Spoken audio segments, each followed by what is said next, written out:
Hello, my friends. Welcome. My name is Joe. This is the Joe Martino Show. And today we are launching episode number 250. 250! That's insane. I want to talk to you about regret. Actually, I don't want to talk to you about regret, but that's what we're going to talk about anyhow because I think there's wisdom and value there. Let's kick it off. This is the Joe Martino Show. You're listening to The Joe Martino Show, a podcast dealing with all things emotional, relational, and human nature. Joe is a licensed counselor in the state of Michigan, specializing in relationship therapy. He is also the author of the book, The Emotionally Secure Couple. All advice offered in this episode is offered for entertainment and educational purposes only. Enjoy the show. All right, welcome to episode 250. 250 episodes. That's insane to me. I'd love to know how many hours of content that is that has been created that you and I have spent together. And then I probably would be afraid to learn how many hours like prep work, putting the work in, editing it, checking the music, redoing the music, thinking about it. It's weird to go back for me and listen to early episodes and be like, oh, I wish I had waited to record this one because the message is really good, but the delivery is just not there. That does bring me to an exciting announcement. If you are a fan of audiobooks, The Emotionally Secure Couple will be available as an audiobook in early 2024. I'm hoping to have it ready by Valentine's Day. We released the book 5 years ago. Man, I should have fact-check this before I came on here and recorded, but I think it was February 18th, and we're going to shoot for, it was probably actually February 14th. It was right around Valentine's Day, and I think, or the paperback came out the 18th. Either way, we're going to try to have the audiobook ready for then. We are working on a weekly email that just talks about relationships and parenting and those types of things. It'll kind of be a free-for-all, be the Wild West, a little free range of topics, if you will. I'm working on my end-of-year projects right now as we finish up the year. We roll into the final months, final weeks of the year. I always feel like the end of the year just gallops. I always feel like most of the year, especially the years that are a grind. I don't know. Do you feel this? When I am in a year where most of the year was just a grind, it was just put your head down, pick your right foot up, put it in front of your left foot, pick your left foot up, put it in front of your right foot, and just keep grinding, which is really what I feel 2023 was. I feel like when we get to the end of the year, there is this it's just a sprint. Like it's a full out gallop, and there's this verse in the Old Testament about running with horses. And man, that's what I feel like the end of the year is often. And this year has been hard in ways that other years have not been hard. There is a reality, I think, that every year brings its own challenges. And at some level, I suppose we want that, because if the year isn't difficult, if there aren't challenges to the year, we're probably not doing a whole lot. I'm in a men's group right now that I'm leading with a study, and the chapter that is due this week that we're reading, he talks about how a lot of guys think they're tired, and in reality, they're just bored. They're just anesthetized against life. And man, what a powerful statement that is. So I want some challenges, but I want some easier challenges, I think, is the most honest that I can get there. In fact, we're going to do an episode where a guy says, one of the guys in my group said that we have this weird expectation that the longer we do life, the easier it should get. And I was like, man, that's gold. That is a podcast topic right there. And I pull out my phone and I keep a list of podcast topics, and I wrote it in. And I actually thought about recording it for this episode. But this is the episode that will drop 5 days before Christmas. Last year, I didn't say anything about Christmas. I have to be honest with you. This is one of the hardest episodes for me to plan for, right? So every season, if you will, and I tend to look at this as spring, summer, fall, winter, right? I use those seasons. I typically run fall and winter together, and I do it calendar year. So I draw out all the Wednesdays, I write them all down, and I write out the topics, and I have a podcast pool of recordings that I've done, and we plug and play, so to speak. And when I looked at this one, I was like, man, I don't know what to say. First of all, I do have to say happy birthday to my wife. The day that this episode drops will be the celebration of her 29th birthday. I won't tell you how old she is, but we are almost to 20 celebrations of that 29th birthday. And so that's vague enough that you won't know exactly how old she is. So happy birthday to her. And then we're 5 days from Christmas. And there's so much fire around Christmas. I was talking to a teacher just yesterday, and she switched schools inside the same district. And she's like, at this school, we're not allowed to say anything about Christmas. We can only say happy holiday. We can only say happy festivals, but we can't say Christmas. And, there's a lot of, it's in the same district where she taught last year, and that was not a policy. And there's a lot of, and I guess it's not a district-wide policy, it's a building-wide policy. And so there's a lot of what would be the word there? There's a lot of controversy around that. There's a lot of strong emotions around that. I was like, man, we could do something like that, but I don't know that I'm willing to do it. We could do something about, I could just kind of talk about the year. Every year, and those of you who know me know I'm something of a Luddite. I love technology, but I also like paper. I write out my end of year projects, usually in about October. I'm like, okay, so above like the wheelhouse, the whirlwind, I think is a Stephen Covey term for it, of all the stuff that I normally have to do just to get through the year, what are things that I'm going to focus on to get to the end of the year, to set myself up for the next year? And so some of those things are, the blog is coming back in 2024. We're going to start sharing blog posts on my website, joemartino.com. We're going to do the, hey, sign up here for a weekly email, just a quick little boost in the arm to help you get through the day. Let's get this audiobook done. Let's figure out curriculum for some groups. One of the things that I'm going to offer in the spring is a couples class based on my book, totally free. We're going to do it in conjunction with our local church, Impact Church, but it is just going to be me, and it's going to be however many people sign up, and we're going to offer the Emotionally Secure Couple book as a curriculum. I don't know how many weeks yet. That's on my list today of things to get done. How many weeks are we going to meet? How's that going to work? Because I do have some trips planned. I'm doing a men's retreat in Nebraska in March on the 3 mindsets that men live out of, and so we're developing these things, and we could talk about that. I'm sure I could make an entire podcast episode about the things that are coming. I'm always nervous to do that because we don't always deliver on the things that we say are coming. For one, sometimes you get into a project and you're like, nope, that is not what I'm not actually going to be worth what I need to pay to do it. I'm not interested in that. And you kill the project, and we don't always come back on and say, hey, we're going to kill this project, or we did kill this project, and we just want to let you know. So I'm always a little bit nervous to do that. But there is something about when you put something out there, you've now created a commitment to get it done. And so I live in that tension. That's a good thing. I get a ton of emails this time of year. How do I handle my 70-year-old mom? How do I handle my 70-year-old dad? Because I want to spend time with them, but it's not exactly relaxing the holidays. And we talk about that a little bit. I did an episode a few weeks ago about that. I get even more difficult emails where someone's like, hey, I don't actually have a relationship, and I'm just going to stick with 70, a randomly picked number. But, my 70-year-old parent, because to be honest with you, they're really mean. They've been abusive my whole life. And most of the year I'm okay with it, but I don't know what to do around Christmas because I feel like I should want to spend time with them. But every time I do, it goes bad. And so I don't know what to do. And then there's one other group of emails. Hey, my mom, my dad would have been 70 this year, and I don't have them in my life anymore. Maybe this is the first Christmas that I've not had them. Or my grandpa, a friend of mine, I think this is her first Christmas without her grandpa. And he was a big influence in her life. And even though, yes, it's fun, and she has gorgeous kids who are fun and all of those things, and she's got a husband who looks like a movie star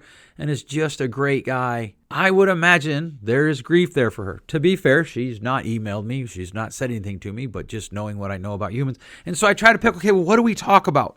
Last year I went the route, I'm just going to record a topic, and that's what we're going to put up, and wherever it falls in the year it falls. So I don't know. We're 10 minutes in, and I still haven't told you what we're talking about. How's that? How are you feeling about that right now? Let's talk about that. Maybe I just created some clients. Actually, let's be honest. I do know, and you probably do too, because you probably read the little blurb, so there's probably no stress at all. I do want to say I was going to talk about the difference in kindness and niceness, what it means to lead with kindness. I have been watching some leadership training videos. As part of my own self-development, I signed up for a subscription. We went to a leadership conference in August, and as part of that deal, I got a subscription for the year. And you can watch other videos. And there's a guy who talks about the importance of how to disagree with civility. And we're going to talk about that. And instead, we're going to talk about regret, because we're at Christmas, and I get it. We're right at the end of the year. It's a good time to start thinking about next year. And it's really, one of the things that is good about a holiday season like this is it does give us the opportunity to examine how we're doing, right? We get a new year. It's coming. It's next week-ish when the time this drops. I guess it'll be 11 days away. So it's 2 weeks away. And we get some time to think. And here's the thing. If you're listening to this and it's not around that time of year, it's still fine, because literally tomorrow's a new day. And there's this thing. One of the things that I talk about a lot with people is I'm not really motivated by regret. Or by guilt, I guess I should say. I had an interaction with someone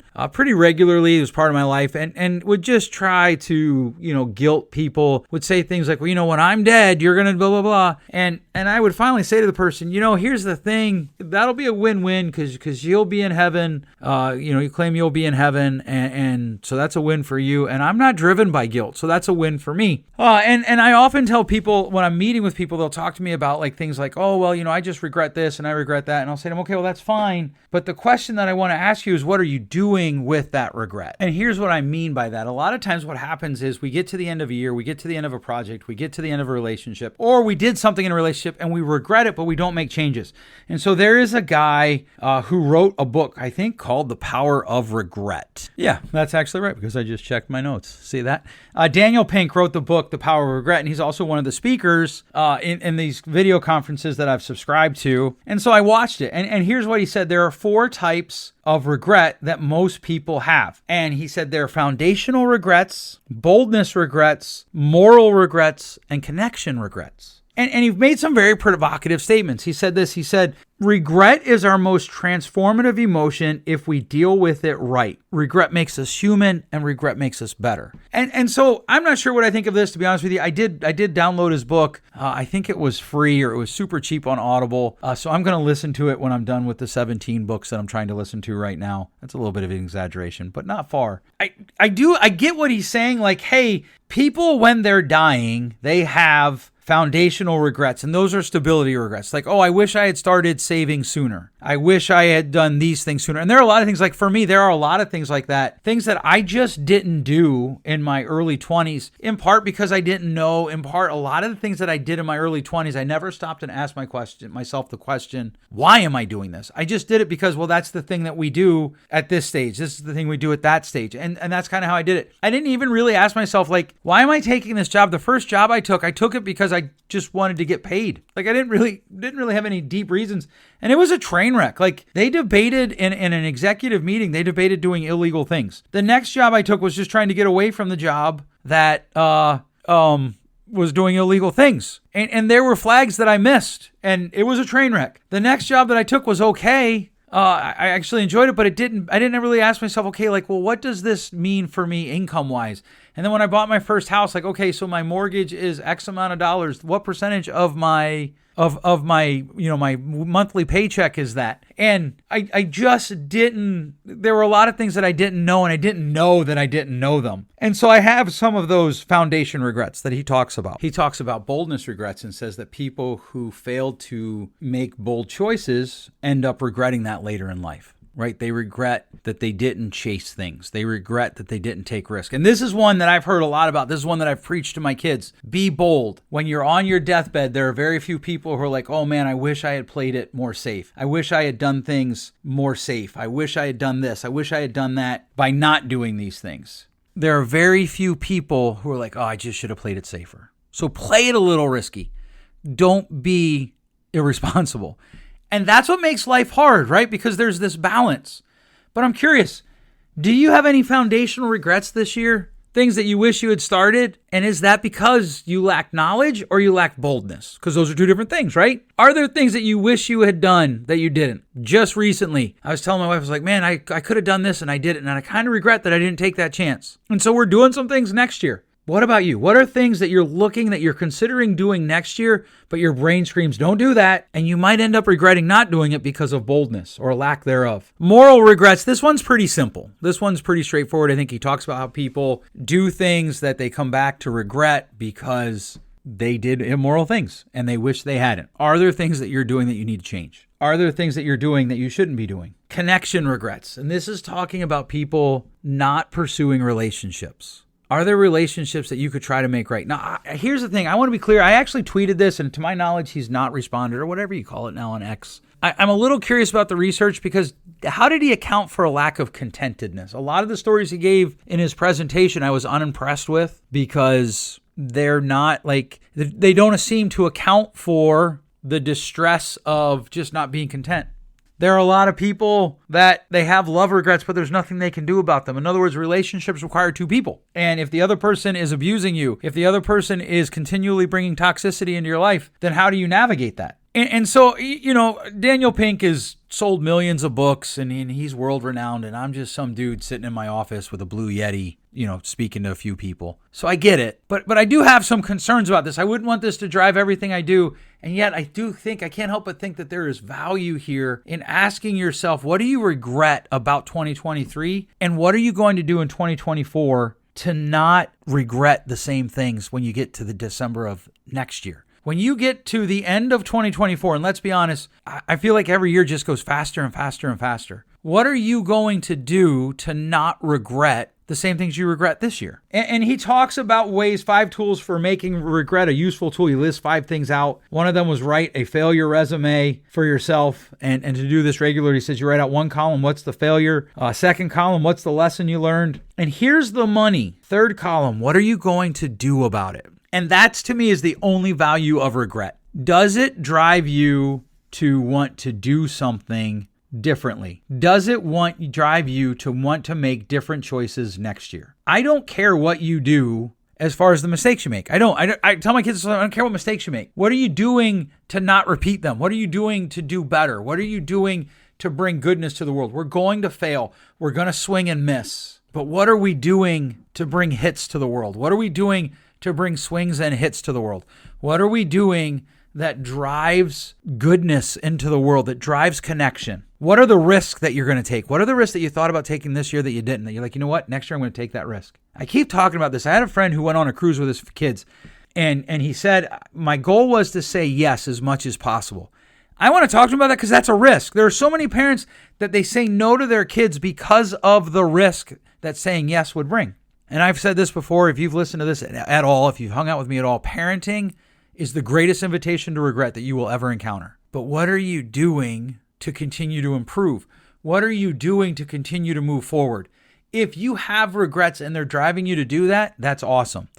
If you have regrets and you're just wallowing in them, that is not awesome. That's way less awesome. That's bad. One of the things I've been saying to my men's group is reflection without action is worthless, and action without reflection is dangerous. Regret without an action plan is just pain. It's pointless pain. But regret with a plan is redemptive. At the very least, we'd have to say it can be redemptive. So that's this post. We're down to one more Wednesday in the year. We're down to just a few days left in the year. How are you evaluating the year? What are you doing to drive into 2024? What are the risks that you're going to take? What are the connections you're going to make? What are the foundation things that you're going to do to bring stability? I'm planting trees in 2024, and I think about this a lot because I might not see the benefit of them. I hope that I do, but ideally, whoever lives where I live in 20 years will enjoy those trees for a reason. But even if they don't, even if they cut them down and turn them into firewood, which I hope they don't because they'll be fruit trees, but even if they do,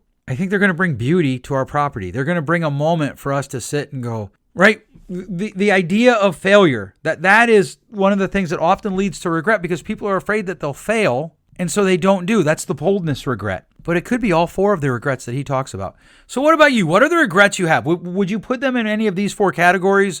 Would you create a fifth category or a fifth and a sixth category? If so, let me know. Write me. Send me an email, joe@joemartino.com. I'd love to hear from you. If you could share this, if you could give me a review on this or my book, I'd really appreciate it. We're really intentionally trying to get the word out to more people to help them. To be honest with you, I feel like this is a win-win because it will help me because I'll be able to go and utilize bigger platforms to be able to help more people. I just can't believe we've been doing this for 250 episodes. Thank you for coming along with me. All right. Thanks so much for listening. We'll catch you next week. Thanks for listening. If you enjoyed today's show, please share with a friend. And hey, give us that rating in your podcast store. Until next time, change possible.